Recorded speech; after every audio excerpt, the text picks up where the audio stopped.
Spring is here and the bears are back in the state, and there has already been an incident between a Connecticut family and a bear. It happened in Farmington and wound up with a bear cub dead. News 8's Bob Wilson is live in Farmington tonight with more. Bob?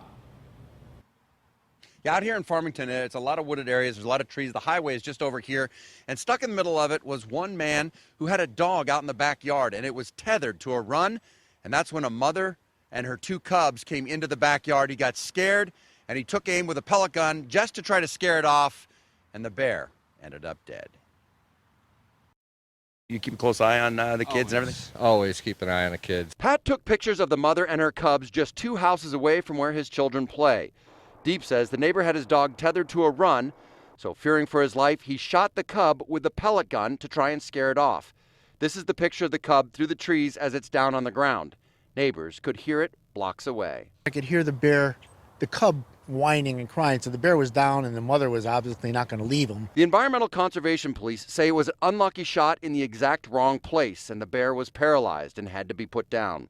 While it is illegal to shoot a bear in Connecticut, this man will not be charged. In this case, the homeowner didn't intend to use lethal force. He was protecting his family pet, which was not running around loose. It was on a run in his yard. This is the wooded area behind the homes on Bonnie Drive, and if you take a look here, it's actually perfect for the bears. They've got cover over here, they've got the trash cans and bird feeders in the neighborhood, and this is prime area for spotting bear. Deep tells us tonight that this is the time when they come out looking for food. They're saying they're getting between 5 and 10 calls, bear sightings, a day. So she came outside, and when she went over and picked up the dog, she looked up and there was a bear like 8 feet in front of her. Pat says he and his wife and kids have been living with bears for years. Look at one of his neighbor's backyards. There was a bird feeder with a trash can and a dog run. A bad combination, says Deet. Keep the food away from the bears and the bears will stay away from you. We have bears through here all the time. It's a very common occurrence. Not every day, but it's several times a year.